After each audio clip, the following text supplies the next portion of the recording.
taches foliaires de l'hémérocale sont causées par Oreobasidium microstictum. C'est un champignon omniprésent dans l'environnement et ça, c'est parce qu'il est capable de s'adapter à beaucoup de conditions différentes. C'est un redoutable ravageur, surtout pour les hémérocales. Les hémérocales constituent une grande part du marché de vivaces ornementales herbacées. L'hémérocale Stella dioro est d'ailleurs l'une des variétés les plus vendues au Québec et en Ontario. Le champignon responsable des symptômes est omniprésent dans l'environnement et l'infection peut avoir lieu pendant toute la saison de culture. Sans affecter la survie des plants, la maladie peut se disséminer très rapidement dans une production d'hémérocales.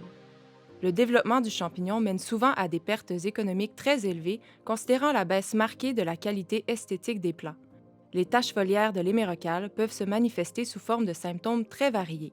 La gestion de cette maladie entraîne souvent des traitements phytosanitaires répétés dans la saison, ce qui engendre des coûts et une pression sur l'environnement.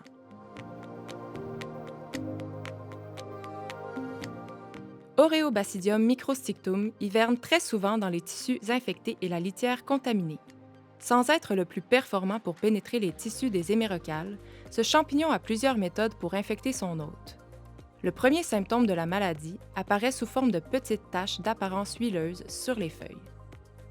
Ces taches prennent une coloration jaune doré à brun-rouge et s'allongent pour former des stries.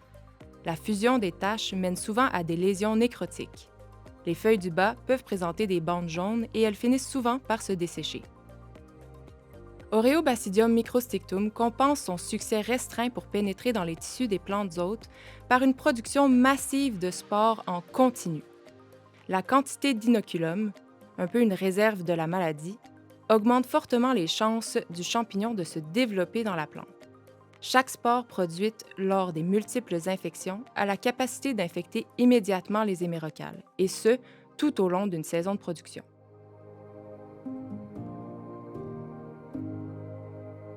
En connaissant les conditions favorables du développement de la maladie et la manière dont le champignon se propage, il est possible d'adapter les pratiques culturales pour limiter le développement des taches foliaires de l'hémérocale.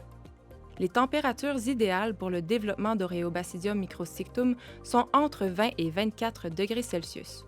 Une production printanière en serre froide, soit entre 5 et 10 degrés Celsius, permet de ralentir le développement du champignon.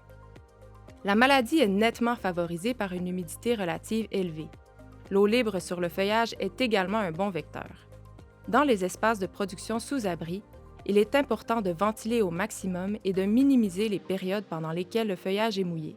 Si possible, il est mieux d'éviter l'utilisation d'un système d'irrigation par aspersion. Dans tous les cas, un espace suffisant entre les plants permet une meilleure circulation de l'air et assèche le feuillage plus rapidement. Idéalement, les travaux d'entretien doivent être réalisés lorsque le feuillage des plants est sec. En pépinière, une gestion adéquate des résidus végétaux contaminés et du vieux feuillage à l'automne permet de réduire l'inoculum. Les populations d'insectes et d'acariens comme les thrips, les tétraniques et les pucerons causent des dommages mécaniques au feuillage et créent des portes d'entrée pour la maladie, en plus d'affaiblir les plants.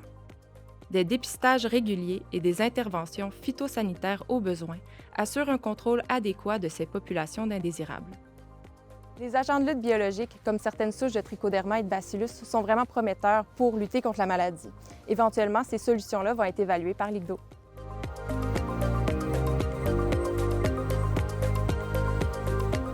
Au fil des années, les conseillers de l'IGDO ont vu vraiment une nette amélioration de la qualité des plants qui étaient cultivés en serre froide. Et ça, c'est parce que les températures basses vont vraiment limiter le développement de la maladie. En pépinière, on mise sur une autre stratégie qui est la gestion adéquate des résidus de culture. Le champignon produit beaucoup de spores qui peut infecter les plantes pendant toute la saison. Donc, quand on gère bien nos résidus, on diminue beaucoup l'inoculum sur le site.